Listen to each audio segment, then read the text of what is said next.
क्या आपके साथ कभी ऐसा हुआ है कि आपने बहुत मेहनत की किसी वेबसाइट पर, बहुत सारे बैकलिंक्स भी बनाए, बट स्टिल वेबसाइट ना तो रैंक हो रही है अच्छे से और ना ही उसका वेबसाइट का जो डीए स्कोर है वो इम्प्रूव हो रहा है। तो अगर ऐसा आपके साथ कभी हुआ है या अभी भी है तो ये वीडियो आप ही के लिए होने वाली है। इसके अंदर मैं आपको सारे डाउट्स क्लियर कर दूंगा कि ऐसा क्यों होता है और कैसे हम इस चीज़ को बेटर कर सकते हैं। एक्चुअल में क्या होता है, जैसे मैंने अपने करियर में देखा है काफ़ी बार, काफ़ी ऐसी कंपनीज़ हैं जो अपनी वेबसाइट पर बैकलिंक्स बनाती हैं। एक तो लोगों के बीच में ये बहुत ही ज़्यादा गलत एक सिनेरियो बना हुआ है कि हमारी वेबसाइट के जितने ज़्यादा बैकलिंक्स होंगे हमारी वेबसाइट उतनी ज़्यादा रैंक करेगी। ठीक है, बैकलिंक्स का होना ज़रूरी है, बट बैकलिंक्स के साथ साथ हमें दो चीज़ों का बहुत ज़्यादा ध्यान रखना होता है। अगर आप उन दो चीज़ों का ध्यान रख रहे हो तभी आपकी वेबसाइट एक अच्छे लेवल पर रैंक कर पाएगी और आप कंपटीशन को भी, चाहे कितना भी हाई कंपटीशन लेवल हो, आप उसको भी टक्कर दे पाओगे। आप उस कंपटीशन लेवल को भी बीट कर सकते हो बहुत ही कम टाइम में। ठीक है, तो चीज़ें बहुत ज़्यादा ईजी हो जाती हैं। तो वो दो चीज़ें ये हैं, सबसे पहले तो डू फॉलो और नो फॉलो का रेशियो।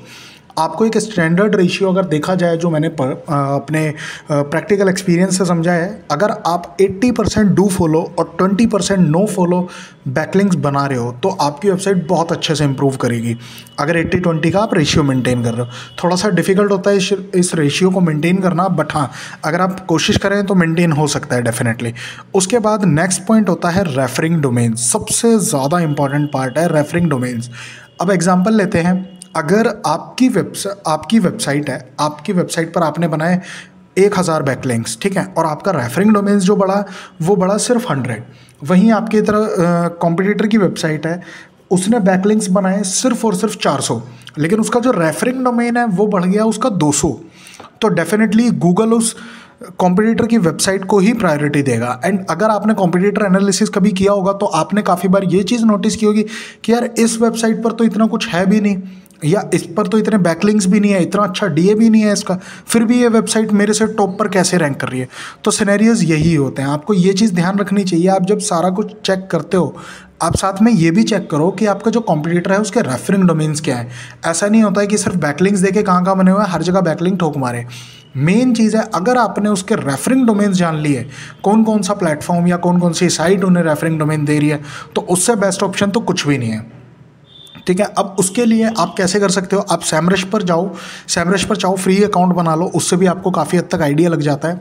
ठीक है, और साथ में आपको वो रेफरिंग डोमेन्स बना देगा। जिसके पास पेड अकाउंट है उसके पास इजीली लिस्ट आ जाएगी, जिसके पास पेड अकाउंट नहीं है उसके पास कुछ ही साइट्स वो दिखा देगा जिस पर आप रेफरिंग डोमेन्स ले सकते हो फ्री में जा करके। और अगर आपके पास ये दोनों सिनेरियो आपको करने ही नहीं है यूज़, तो मैं आपको एक और बेस्ट ऑप्शन बता देता हूँ। सबसे बेस्ट ऑप्शन ये है फिर इसके अलावा कि आप सोशल बुकमार्किंग साइट्स को प्रायोरिटी दो।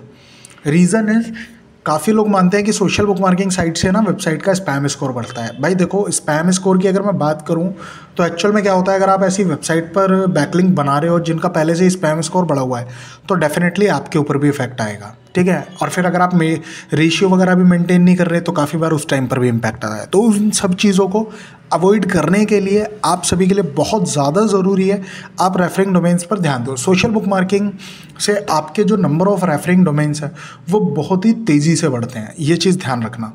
अब ऐसा भी नहीं है कि मतलब सब कुछ छोड़ करके सिर्फ सोशल बुकमार्किंग पर ही लग जाओ। भाई डेली की कोशिश करना 10, 20, 50 बस इतनी बहुत है सोशल बुकमार्किंग। ठीक है, कोशिश करना 20 से ऊपर ना ही जाओ, डेली की बस 20 भी बहुत है। ठीक है, और बार बार रिपीट मत करना, बाकी की सारी चीज़ें भी आपने करनी है। और कोशिश ये करना सोशल बुकमार्किंग भी जो करो, आधे जो बैकलिंक्स बनाओ वो डू फॉलो, आधे बना लो नो फॉलो। तो उससे क्या आपकी वेबसाइट का जो रेशियो है वो भी मेंटेन रहेगा। उसके अलावा फिर आपके लिए एक और चीज़ मैं बता देता हूँ नो फॉलो बैकलिंक्स को मेंटेन करने के लिए। आप अगर ब्लॉक कमेंटिंग करोगे, अब ब्लॉक कमेंटिंग दो टाइप की होती है। एक तो ब्लॉक कमेंटिंग होती है कि आप दूसरी मेन वेबसाइट्स पर गए, वहाँ के आपने ब्लॉग में या कमेंट सेक्शन में जा करके कमेंट में सारी चीज़ें डाल दी। ठीक है, एक दूसरा ऑप्शन होता है आप सिर्फ और सिर्फ ब्लॉग स्पॉट की वेबसाइट्स पर जाओ और वहाँ पर कमेंट में अपना वेबसाइट का लिंक डालो। ठीक है, तो ब्लॉग स्पॉट से जितने भी बैकलिंक्स आप ले सकते हो कमेंट के थ्रू, वो सारे के सारे नो फॉलो होते हैं। और गूगल भी उनको, अगर आपने आज बैकलिंक बनाया है, with in like 48 to 72 hours के अंदर अंदर वो आपके टूल्स में दिखना भी शुरू हो जाएगा। तो वहाँ से आपका रेशियो जो है डू फॉलो नो फॉलो का वो मेंटेन भी कर सकते हो आप। और कोशिश करना डेली के 10 ब्लॉग कमेंटिंग ब्लॉग स्पॉट वाली उससे ज़्यादा ना हो, ठीक है। तो यहाँ से भी आप जो है चीज़ें मेंटेन कर सकते हो, तो ये बेस्ट वे है। तो अल्टीमेटली इन द एंड आपको रेफरिंग डोमेन्स अगर ढूंढनी है तो सबसे बेस्ट ऑप्शन यही है, अपने कॉम्पिटिटर्स का एनालिसिस करो, सोशल बुक मार्किंग पर रेगुलर बेसिस पर फॉलो करो, ठीक है। और ये जो बना हुआ है आजकल की गेस्ट पोस्टिंग, तो भाई उसके अलावा भी बहुत सारी चीज़ें हैं, आप बिना गेस्ट पोस्टिंग किए भी वेबसाइट्स को रैंक करवा सकते हो। मैं अभी भी बहुत सारे बिजनेसेस के वेबसाइट्स को संभाल रहा हूँ जिनको मैं बहुत अच्छे से फर्स्ट पेज पर ऑलरेडी रैंक करवा चुका हूँ, और अभी भी बहुत सारे प्रोजेक्ट्स पे मैं ऑलरेडी कर रहा हूँ, ठीक है। तो ज़रूरी नहीं है कि आपको गेस्ट पोस्टिंग ही ज़रूरी है, ठीक है। तो वो चीज़ माइंड से निकाल दो। अगर आप गेस्ट पोस्टिंग पर डिपेंड हो जाओगे तो आप बस कुछ नहीं करोगे, बस पैसे फूक रहे होंगे, ठीक है। एक तरीके से कैश बर्न करोगे, उसका कोई फ़ायदा नहीं है।